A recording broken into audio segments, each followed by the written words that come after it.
Now is Assistant House Democratic Leader, Congressman James Clyburn of South Carolina. Congressman Clyburn, thanks for making time for me.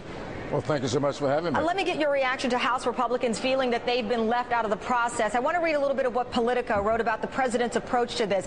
They say the president is taking a surprising father-knows-best approach to the childish congressional food fight, but in truth, the outcome will have real consequences for his presidency. We saw Senator Manchin, a Democrat, criticize the president's leadership on this as well. What is your reaction to the thought that the president should be involved more? Is that necessary at this point?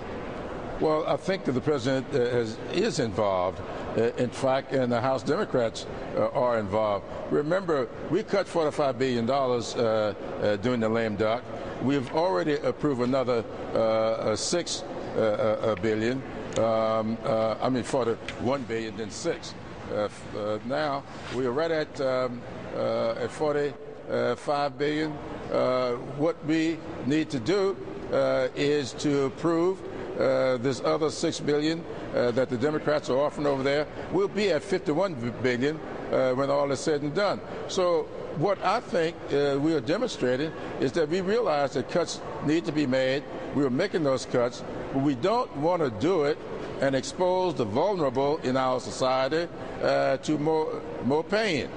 We need to do this using the scalpel, as the president has done, rather than the meat axe approach that the Republicans seem to be doing, eliminating Head Start, getting rid of child nutrition programs, the kinds of programs that we need. Even veterans' benefits are being cut. This kind of stuff should not be exposing the vulnerable in our society to more pain. But with that said, and you point out there are tough decisions, the president has said as well, tough decisions that will be made, and perhaps some organizations or programs near and dear to you and to the administration will have to take a cut here. The bottom line is you have the American people watching this play out. You're $52 billion apart, Republicans and Democrats, on what needs to be cut. Realistically, how do you get to close that gap without making some very difficult decisions? That's what people do every day to balance their own personal budgets at home. Oh, we're making very difficult decisions. And it was a very difficult decision for us to look at a presidential cut in the Pell Grants programs. But he did it in such a way that we maintained the $5,500 per pupil. We took the summer school out of it, and that's the way we ought to be doing it. Mm-hmm. The Republicans seem to be wanting to inflict pain just for the sake of inflicting pain. The American people want to see a compromise, and I think the American people can tell when a compromise is genuine and when one is not. And I don't think they're putting forth genuine offers to compromise, because no Democrat worth his or her salt will vote to eliminate Head Start. No Democrat will vote to drastically cut veterans' benefits.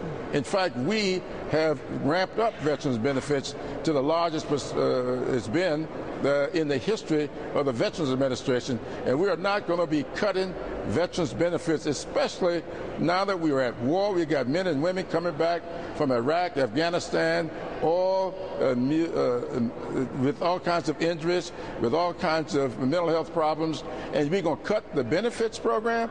That doesn't make sense to the American people. Right. We're not going to do that. That would be immoral for this country to do that. We're looking at another extension, according to the Republican leadership. What do you want to happen? What would you like to see happen next? I would like to see the Republicans put up, which they'll have the opportunity to do, because both these measures in the Senate will fail today.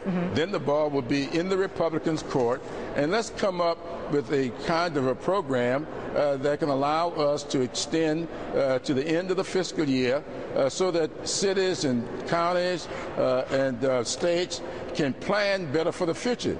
This herky-jerky stuff of approving something for 2 weeks and then for 3 weeks, and then come back and look at it again, that's not the way for people to plan properly and to administer their programs in an efficient and effective manner. What we're doing up here undercuts efficiency and effectiveness, and that's just not good business when you're trying to run government. Congressman James Clyburn of South Carolina, thank you, sir, for your time. I do greatly appreciate it. Thank you.